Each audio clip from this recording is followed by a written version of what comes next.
I never thought I'd be the guy standing here, staring at his wife's phone like some kind of detective, but that's exactly what happened. Sarah and I had been together for 5 years, and honestly, I thought we were solid. Sure, there were little fights, typical stuff. She was bossy, always had a comeback, and yeah, she could be a bit bitchy, but I figured that was just her. We were planning our wedding, which should have been the happiest day of my life, or so I thought. From the outside, everything looked perfect. We had the house, the jobs, the plans. But beneath the surface, I started noticing little things that didn't sit right. She got more distant in the evenings, always had an excuse for not spending time with me, or suddenly needed to work late. At first, I brushed it off. Maybe she was nervous or stressed or just busy.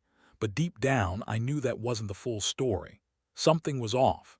Then came the small signs that I ignored at first but now seemed glaring. Her phone became her fortress. She'd lock it, sneak off to answer texts, and hide the screen. More than once I caught her deleting messages when she thought I wasn't looking. She started changing her schedule around, claiming she was hanging out with friends or meeting her sister. But I noticed she was never with her sister. Just her phone, her laptop, and a lot of secrecy. A week before the wedding, I caught her in a lie about where she was going. She said she was going to a spa with her sister, but I found her car parked at a different place, an apartment complex I didn't even know she knew about. I didn't want to jump to conclusions, but the seed was planted. I felt a mix of confusion, anger, and this gnawing suspicion that I was missing something huge. Still, I kept quiet. I was supposed to get married in a few days, not confront her, not ruin everything. But I couldn't shake the feeling that she wasn't who I thought she was. Then came the day I'd never forget. I was packing a bag, getting ready to leave for the wedding rehearsal dinner. It was my last chance to grab a few things I needed, nothing big, just essentials. I opened her drawer to grab a shirt and my hand brushed against her phone. It buzzed. Out of habit, I glanced down and saw the screen light up with a message. "Can't wait to see you tonight. Sex was incredible." It was from a number I didn't recognize. My heart stopped. I stared at the message for a second, then another notification popped up. More messages, more details about plans. Tonight's gonna be perfect. I didn't want to believe it. I told myself it was just a joke, a typo, some weird coincidence. But my gut told me otherwise. I unlocked her phone with her passcode, which she'd never changed, and I saw everything. They had been talking for weeks, probably longer, and the messages were filthy. They'd planned where to meet, what to do, how to hide it from me. The worst part, she'd lied to my face about everything. She'd been having sex with her best man, Jake, the guy I trusted almost more than anyone. I felt a cold wave of shock, then a boiling anger. How long had this been going on? Did she ever care about me at all? Was I just a fool? My mind spun in circles. She was bitchy. Yes, but I never thought she'd be capable of something so cruel. How could she do this the night before our wedding? I was supposed to be walking down that aisle, promising forever. Instead, I was reading texts that shattered that promise in a second. It was like my entire life was crashing down around me, and I didn't even know if I wanted to breathe anymore. I took a deep breath and sat down on the bed, feeling my hands tremble. The chaos in my mind was overwhelming. How had I missed all the signs? Was I really that blind?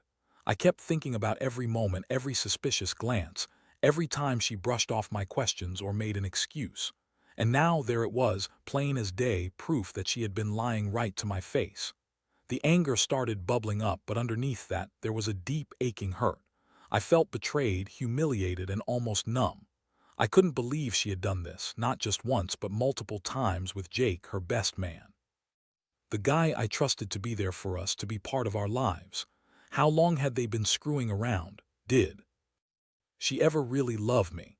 Did Jake ever care about me, or was it just a game for him? Those questions haunted me more than anything else. I knew I had to confront her. There was no way I could keep this secret. But how? How do you face someone you loved, someone you were about to marry, knowing she's been lying and cheating behind your back? I didn't want to believe it. I kept telling myself maybe it was just a drunken mistake, some stupid flirtation that got out of hand. But deep down, I knew better. This had been going on for longer, maybe even since we first started dating. Finally, I decided I'd ask her. I couldn't keep lying there in silence. I needed answers, even if I feared what I might hear. My hand trembled as I held her phone, scrolling through the messages again. I had to be sure. I had to know exactly how deep this went. I looked up her contact list and saw Jake's name. I hesitated, my finger hovering over it. The betrayal was one thing, but facing her in person was something else entirely. I couldn't just walk out and pretend I didn't see. I needed her to explain herself, no matter how much I hated what I was about to hear. Then I heard her voice from downstairs, her shrill, bitchy tone calling out, "Sarah, are you coming? We're leaving in 5 minutes." That's when I realized I couldn't wait anymore. I had to confront her now. I closed her phone slowly, my fists clenched. I got up, trying to steady my breathing, and headed to find her. When I found her in the kitchen, she was acting all innocent with that fake, bitchy smile she always throws on when she's trying to play it cool. "Hey," she said, flicking her hair. "What's wrong? You look like you saw a ghost." I looked her right in the eyes, feeling like I was about to explode. "Who the hell is Jake?" I asked calmly, but the rage was barely contained. "Because I just saw your messages. You've been screwing around with him the night before our wedding. Did you really think I wouldn't find out?"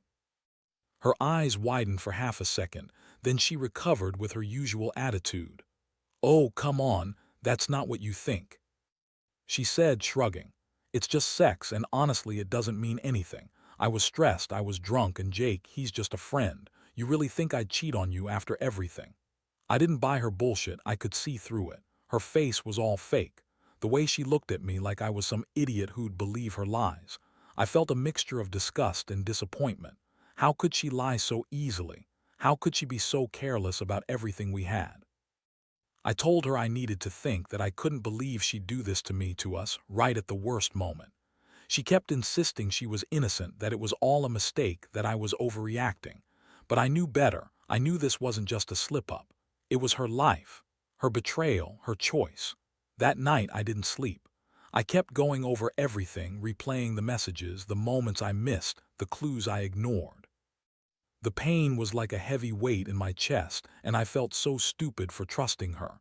I kept asking myself, did she ever care? Was she ever really mine, or was I just a placeholder for her to use until she found something better? That thought kept gnawing at me, even as I tried to hold back tears. I realized I was at a crossroads. I could ignore everything and go through with the wedding, pretend it was all a mistake, or I could face the truth and do something about it. And honestly, I was leaning toward the latter. I had to decide whether to fight for my dignity or let her ruin me. But one thing was clear, nothing would ever be the same again. The next morning, I woke up feeling like I'd been hit by a truck. My mind was a storm of confusion and anger, but mostly just pain. I knew I couldn't keep pretending everything was okay. Not anymore. I had all her messages on my phone, and I kept scrolling through them, trying to grasp how someone I loved, someone I thought was perfect, could do this to me. How she could lie right in my face and then try to gaslight me into believing it was all a mistake. I decided I had to confront her again, face her directly, and demand the truth. I didn't want her spinning some bullshit story. I needed her to admit it. I also needed to see if she had any remorse or if she was just going to keep lying. I didn't plan to let her manipulate me anymore. I found her in the bathroom fixing her makeup, trying to look innocent. That fake bitchy smile was there, but this time I saw right through it. I was tired of her lies. I looked her straight in the eyes and said, "Sarah, I know everything. The messages, the plans, tell me why. Why did you do this?" She rolled her eyes, scoffing. "You're overreacting," she snapped. "It's just sex, like I already told you. It's not a big deal. Jake's just a friend who I happened to sleep with last night, and it means nothing. You're making a huge deal out of nothing. Typical. You're just insecure." Insecure? I felt my face flush with rage. Insecure? Are you serious? You cheated on me the night before our wedding, and you call me insecure because I'm hurt. You lied to my face for weeks, lied about where you were, who you were with. And now you're trying to tell me it's just sex. You're a liar, Sarah, and I don't even know who you are anymore. She looked at me with that bitchy sneer, shrugging. "Look, I don't owe you an explanation. I made a mistake, yeah, big deal. Everyone screws up sometimes. Maybe I got caught up in the moment. Maybe I just needed to feel alive for once. You think I'm perfect, please. You're not exactly Prince Charming either." That hit harder than I expected. Her words stung, but I was too furious to care. I told her I couldn't stay in this house, in this relationship, knowing she'd been lying and screwing around behind my back. I said I needed time to think and that I was done talking for now. I left her standing there, stunned, and went to pack my bags. As I grabbed my things, I thought about everything. The years we'd spent together, the plans, the dreams I had for us. And now, those dreams felt shattered like glass broken into 1,000 pieces. I was hurt but also furious. Furious at her, furious at Jake, furious at myself for not seeing it sooner. I knew I had to make some decisions. Was I going to forgive her? Could I even do that? Or was this the end of us? I didn't want to be that guy who let himself get walked all over, but part of me still loved her, no matter how much I hated her right now. It was a mess, and I knew I'd be dealing with the fallout for a long time. Before I left, I looked at her one last time, feeling a strange mixture of heartbreak and rage. I wanted to scream, to cry, to do something to make her see how much she'd hurt me. But I just turned and walked out the door, shutting it behind me. That was it. The beginning of the end, I guess. I didn't know what the future held, but I knew one thing: I'd never trust her again. Not after this. Never. And I was already planning my next move, how to get my life back on track and how to deal with the betrayal that was going to stay with me forever. After I left the house that day, I felt like I was walking around in a daze. Everything seemed muffled. Like the world was still spinning, but I was standing still in the middle of it. The anger had finally cooled down a little, replaced by this deep, hollow feeling I couldn't shake. I kept thinking about Sarah's words, her lies, how she dismissed everything I found out as if it was nothing. That bitchy attitude, her insincere apologies that were really just excuses. It made me question everything I'd ever believed about us. I didn't head straight to a friend's place or a bar. I just drove around aimlessly, trying to clear my head. But the more I thought, the more I realized I needed to face this head-on. I couldn't just run away from it forever. I needed answers, and I had to decide what I was going to do next. That night, I sat alone in a cheap motel, staring at the ceiling. I kept replaying the moments I found out, trying to figure out what I did wrong, if I missed some signs, if I was stupid for trusting her. Honestly, I didn't have an answer. I just knew I felt like my whole life had been a lie. How could I ever look at her the same way again? The woman I'd wanted to marry, the woman I loved, she was capable of lying so effortlessly, of betraying me so cruelly. By morning, I knew I had to talk to her again. I couldn't just leave things hanging. I needed to hear her justify what she'd done, even if I already knew the answer. I texted her to meet up, saying I needed to talk. She responded with her usual attitude, ignoring the serious tone, trying to act like everything was normal. That only made me angrier. When I saw her that afternoon, she was trying to look calm, like she'd already decided I was overreacting, but I wasn't having it. I told her straight up I needed the truth. No more lies, no more bullshit. I asked her again about Jake, about what really happened and whether she ever cared about me. She rolled her eyes and shrugged, acting as if she was above all this. Look, I told you it was just sex. Jake's just a friend and I was feeling stressed. You think I'd actually cheat on you? That's so typical, you're just insecure. I looked at her, feeling my blood boil. Insecure, you cheated on me, Sarah, the night before our wedding. You lied to my face and now you're trying to tell me it's just sex, that it doesn't mean anything. Do you even hear yourself? Because honestly, I don't even recognize the woman I thought I was marrying. She tried to dismiss me, say I was overthinking, that I was being paranoid. But I was. I knew what I saw, what I read. And no matter how much she denied it, I knew she'd been lying all along. I told her I was done. Done pretending everything was fine. Done trusting her. I said I needed space, time to think, and I walked away from her that day knowing I wouldn't be coming back anytime soon. That moment was the beginning of a new chapter, one filled with hurt, anger, and a lot of questions. I didn't know how I'd move forward from this, but I knew that trusting her again was impossible. My heart was broken, and I felt more alone than I ever had. But I also felt a strange sense of clarity. I couldn't keep pretending she was innocent, not anymore. The woman I loved was gone, replaced by someone I didn't even recognize. And I had to figure out how to deal with it, how to rebuild myself, and maybe someday how to forgive or forget. The days that followed were a blur of sleepless nights and endless thoughts. I'd sit in my apartment, staring at the wall, replaying everything I discovered, trying to find some sense in the chaos. Part of me wanted to reach out to Jake, confront him, and hear what he had to say. But I knew that wouldn't change anything. The real betrayal was from Sarah, the woman I loved and trusted. Still, I couldn't help feeling like I needed some kind of closure, some explanation for why she did this, why she chose him over me. Meanwhile, she kept trying to contact me, sending texts and calls, trying to spin some story about how it was all a mistake, about how she didn't mean for any of it to happen. But I wasn't buying it. Not anymore.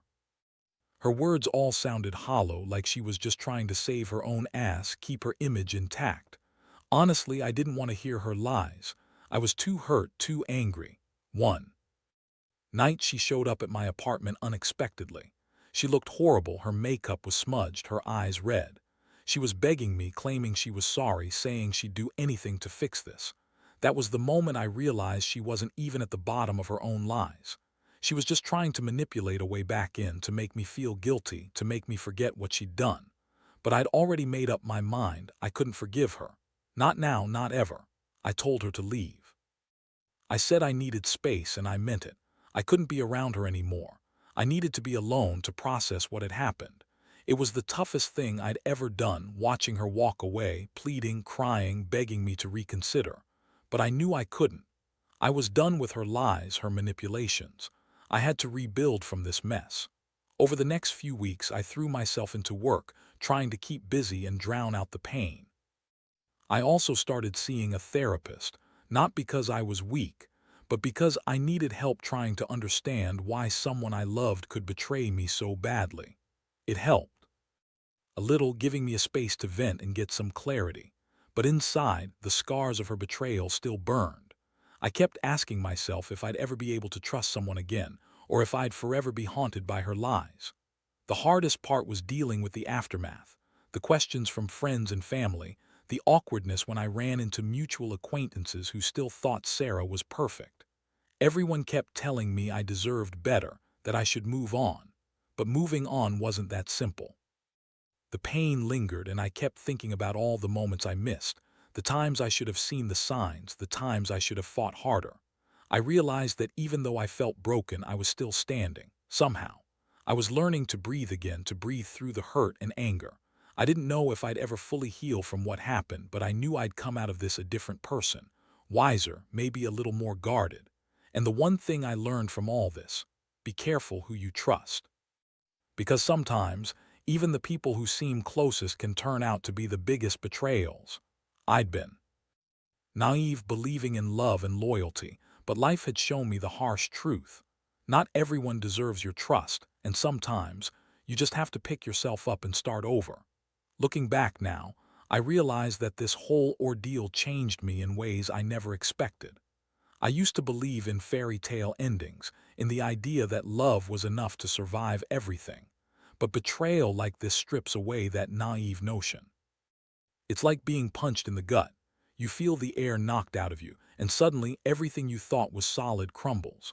I've learned that trust is fragile, and once it's broken, it's impossible to get back exactly as it was. I've also come to understand something else. Sometimes, the biggest act of self-respect is walking away. Not because I wanted to give her the power, but because I owed it to myself to stop the cycle of pain. I can't change what happened, but I can control what I do next. I've started focusing on myself, working out, spending time with my family and friends, trying to rebuild a sense of normalcy.